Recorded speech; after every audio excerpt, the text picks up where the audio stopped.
Þá klárum við hjartað í bili og við byrjum á því að tala þessum muninn og blóðstreyminu í gegnum hjartað, annars vegar í hvíld og hins vegar við áreynslu. Það er alveg eðlilegt að það renni það bil 5 sinnum meira blóð í gegnum hjartað við áreynslu heldur en í hvíld. Þessi tala getur orðið mun hærri, hún getur áttfaldast hjá þjálfuðum íþróttamönnum.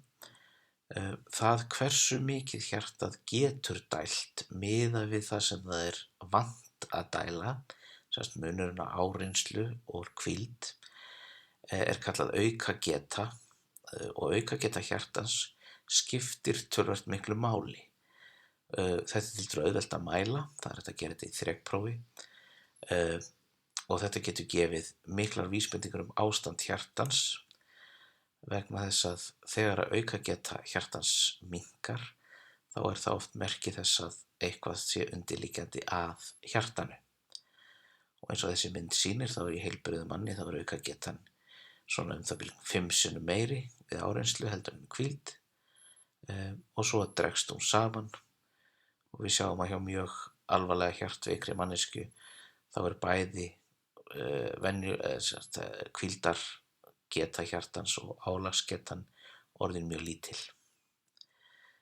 Nú ætlum við að læra 2 hugtök, annars vegar hlébil og hins vegar slagbil.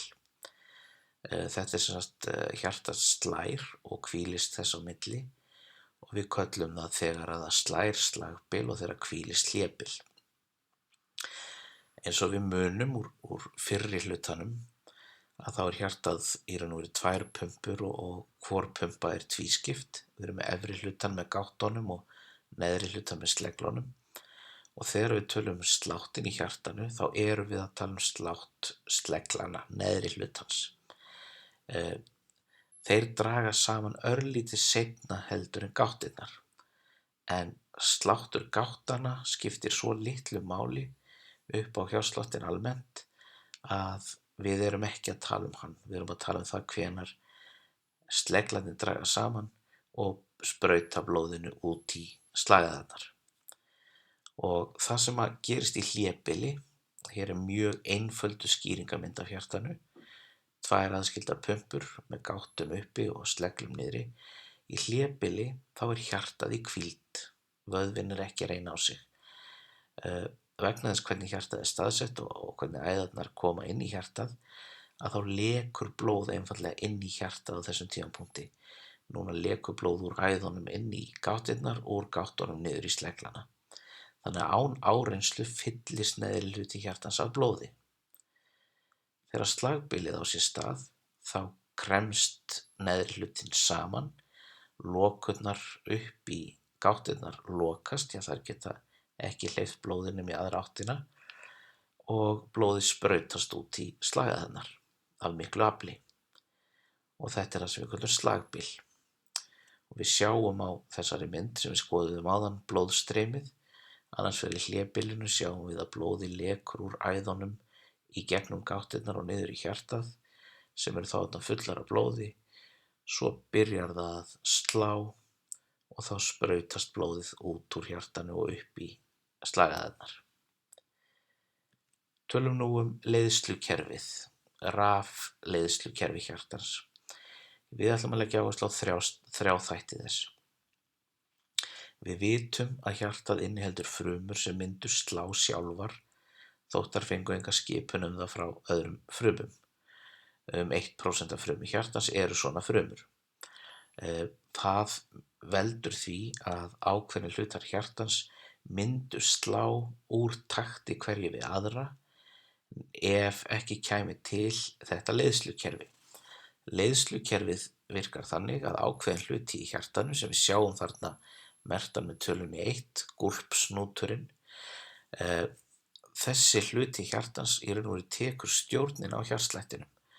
Hann sendi frá sér skilaboð að nú skuli hjartað slá og þau skilaboð berast gáttirnar báðar, efri hluta hjartans, þannig að efri hlutin byrjar að slá og skilaboðin koma niður í það sem merkti með 2, sem er skiptihnúturinn og við það að fara niður á þennan hnút og þurfa svo að senda skilaboðin áfram niður í neðri helminginn, þá verður örlítil töf. Þetta veldur því að blóð, þegar hjartað er orðið fullt af blóði, þá mun efri hluti þess kremjast saman örlítið á undan neðri hlutanum og sprauta örlitlu umframmagni af blóði niður í sleglana. Þannig að þegar kemur að þeim að slá, þá eru þeir orðnir dálítið eins og strekkt teygja. Rafskilaboðin fara frá skiptihnútnum sem merktur er með tveimur niður í gegnum þráðarknippið sem að er þarna vegurinn niður að því sem merkt er með 3 og þaðan berst það neðri hlutann. Þannig að þessi litla einbreiða gata þarna á milli efri hlutans og neðri hlutans sér til þess að neðri hlutinn slær ekki alveg strax og ekki á sama hraða og ekki á sama tíma á efri hlutinn. Þetta getur skemmst,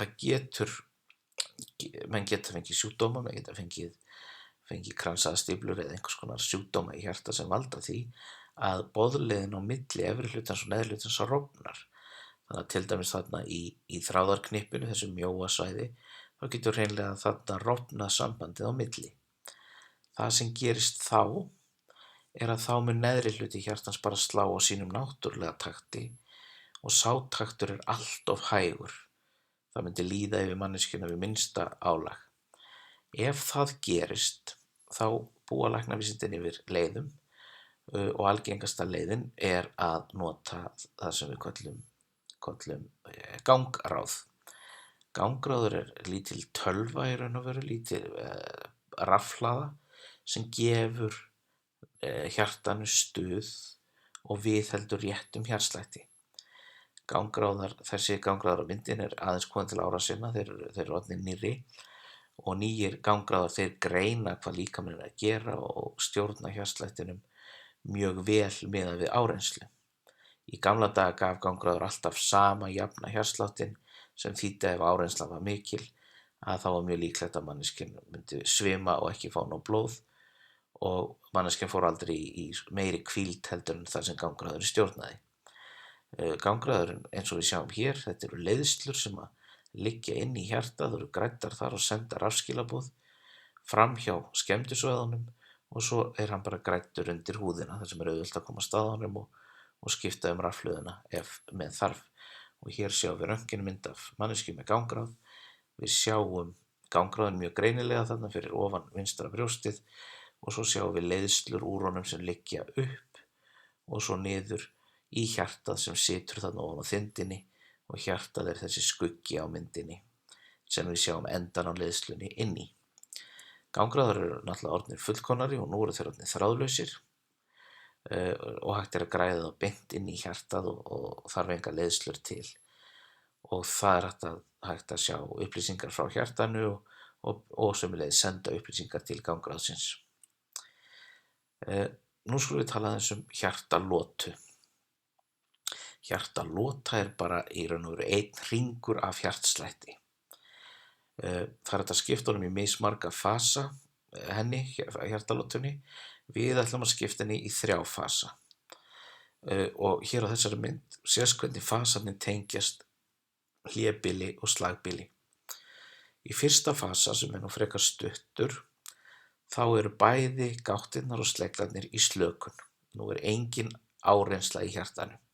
Blóð er að renna niður í það úr æðunum og inn í gáttir og slegla, en hjartað sjálft er ekki að gera neitt til að auka eða stjórna þessu blóðstreymi. Það lekur hann bara út af síðasta hjartslætti og svo vegna aðdráttaraflsins vegna þess að lekur niður í hjartað. Í öðrum fasa dragast gáttirnar saman. Neðri hluti hjartans er ennþá að slaka, en efri hlutin er að herpast saman og við það sprautast þetta örlitla umframmagna blóði ofan í sleglana sem gerir hjartsláttinn ennþá kröftugri. Í 3. fasa þá herpist neðri hluti hjartans sleglarnir saman og þetta er hinn eiginlegi hjartsláttur eða það sem við kallum slagbil. Og hér er lýsingin á því hvað blóðið gerir. Blóðið lekur niður, gáttir þrýsta blóðinu niður í sleglana í öðrum fasa og svo þrýsta sleglarnir blóðinu út í slagæðarnar. Það örlítið vandamál sem tengist því að hjartað fær sjálft næringu sína úr kransæðunum sem koma beint úr ósæðinni, stóru slagæðinni sem fer út úr hjartanu. Vandamáli þetta að þegar að blóðið streymir þessa æð og út til hjartans, þá hjartað að slá. Þannig að hjartað mjög krefft og hart og þegar að hjartað krumpast svona, þá hreinlega stíflar hann allar æðarnar. Þannig að þegar að blóðið streymir úr hjartanu og á að streyma til hjartans leið, þá hjartað svo hart og kramið að blóðið kemst ekki neitt. Þannig að það þarf að bíða eftir slökuninni svo blóðið geti lekið í raun og veru eða streymt inn í allar þessar æðar sem gefa hjartanu næringu. Hjartað sjálft fær því bara næringu með súrefni og næringarefnum í hlébili þegar hjartað ekki að slá. Þegar hjartað að slá getur það ekki veitt blóðrás í gegnum sig. Slagbil getur ekki orðið styttra. Slagbil bara fastur tími. Hjartslátturinn sjálfur tekur alltaf jafn langa tíma meira og minna en eftir því sem maður reynir á sig þá styttist hlébilið. Það þýðir eftir því sem áreynslan verður meiri verður styttri tími fyrir hjartað að fá næringuna sem það sjálft þarf til að virka. Og þetta veldur því meðal annars að ef kransæðar eru ekki í góðu ástandi og eru stíflaðar, að þá koma einkennin yfirleitt fram við áreynslu, vegna þess hreinlega að hjartað fær þá ekki lengur þá næringu sem það þarf til að virka og manneskjan fær verk fyrir brjóstið. Það eru nokkrar leiðir til að komast að því hvort kransæðar eru stíflaðar. Það hægt að taka hjartalínurit, það hægt að fylgjast með áreynslu en það líka hreinlega hægt að taka myndir af blóðreynslunni í hjartanu. Það má nota geislavirka efni, það má nota ýmsar leiðir til þess og hér sjáum við röntgenmynd sem tekin af stíflaðri kransæð og þarna sést stíflan greinilega. Nú ætlum við að átta okkur aðeins á því hvað svona hjartalínurit sýnir. Hjartalínurit inniheldur dálítið upplýsingum og á línuritinu eru nokkrar bylgjur. Við kallum fyrstu bylgjuna P-bylgju, svo kemur þetta sem við kallum QRS bylgja, T-bylgja, U-bylgja. Við ætlum ekki að kafa eitthvað brjálæðislega djúpt í þetta en ég vil samt að þið vitið hvað að gerast á fyrstu því sem 1, 2 og 3. Bylgjurnar tákna rafhleðslu, það að segja hvort að hjartað eða partar í hjartanu sé að taka til sín rafhleðslu eða losa sig við rafhleðslu. Bara alveg eins og maður getur safnað rafhleðslu með því að nudda blöðru við hárið, þetta er sams konar fyrirbæri. P-bylgjan, fyrsta bylgjan þarna, merki það að hjartað að segja að nú næsta slag að koma. Þannig gúlpshnúturinn sem að segja, jæja, nú skulum við draga hjartað saman. Og þá kemur þetta merki, þessi P-bylgja. Gáttirnar draga saman og svo sleglarnir. Og sleglarnir gera það með svo miklum krafti að við sjáum ekki á hjartarínunitinu þegar að gáttirnar slá. Það bara hverfur á bakvið sleglabylgjuna sem þetta QRS fyrirbæri sem slátturinn. Þar á bakvið í venjulegu hjarta eru gáttirnar að draga saman. Þannig að eiginlegi hjartslátturinn, slagbilið, þessi hái tindur og þessar lækkanir þarna á Q og S. Svo sjáum við það kemur til hvíld og svo kemur það sem heitir T-bylgja og þá eru sleglarnir að soga í sig rafhlöðslu til að vera tilbúin fyrir næsta slátt. Það hægt að lesa margt út úr hjartalínuriti og eitt af því sem til dæmis hægt að lesa að ef að bilið á milli P og R sem þarna á myndin eðlilegt en ef þetta bil verður óeðlilega langt þá getur það verið merki það að rafhleðslan sé ekki að komast frá gólpsnútnum niður til sleglana og það þá kannski ástand sem þarf að leiðrétta með gangráði. Ef rafhleðslan hækkar á milli S og T, hún er eðlileg á þessari mynd, en ef það er mikil hækkun þarna, þá getur það verið merki það að manneskjan sé í miðju hjartaáfalli. Við sjaldgæfar aðstæður getur hreinlega T-bylgjan snúist við. Þá er hún niður en ekki upp eins og á þessari mynd. Það getur táknað skemmd í hjartanu eða að það vanti blóð, það er blóðskortur inn í hjartanu. Og svona er gríðarlega margt hægt að lesa út úr hjartalínurritum, þetta eru bara örfá dæmi. Við endum á hljóðunum, hjartsláttinum sjálfum. Hjartslátturinn er 2 hljóð með örlitlu bil á milli, stundum sagt að það hljómi eins og löpp-döpp, löpp-döpp, löpp-döpp.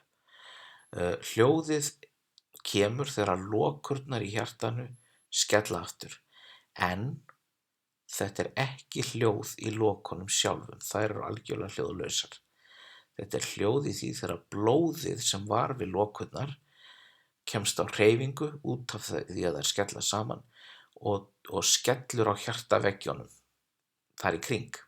Þannig að þetta er ókyrrð innan í hjartanu í blóðinu en ekki lokurnar sjálfar, þó þessi lokurnar sem valdi ókyrrðinni. Fyrra hljóðið sem þið heyrið í þessu löpp-döpp er þegar að lokurnar á milli gáttana og sleglana lokast, það er að segja míturlokan og þríblöðkulokan, og seinna hljóðið er þegar að skella aftur lokurnar út í slagæðunum, sigðarlokurnar. Og við leggjum áherslu á þetta, hljóðið kemur ekki frá lokunum sjálfum, heldur því þegar blóðið skellur á hjartaveggjunum. Við endum á að skoða hérna 2 tegundir af aðgerðum við kransæðastíflu. Ef æðar kransæðar við hjartað eru stíflaðar, þá er hægt að fara inn æð með svona vír eða legg. Það er búið að finna stífluna fyrst með því að taka mynd. Það er farið á réttan stað. Þar er stífla. Þar er hægt að gera ýmislegt. Eitt af því sem hægt er að gera er að blása upp svona litla blöðru sem að þenur út æðina og skilja svo eftir svona vírnet sem að heldur henni opinni. Í mjög alvarlegum tilfellum er hægt að grípa til stærri aðgerðar sem felur í sér að þar sem að skemmd er í hjartanu eða stíflaðar æðar, að hreinlega er leitt blóð fram hjá þeim stöðum og sett tengt þar við æðar sem ekki eru stíflaðar. Þetta heitir hjáveituaðgerð og við sjáum að það er hægt að gera einfalda, tvöfalda, þrefalda og fjórfalda hjáveituaðgerð, allt eftir því hver stíflurnar eru miklar.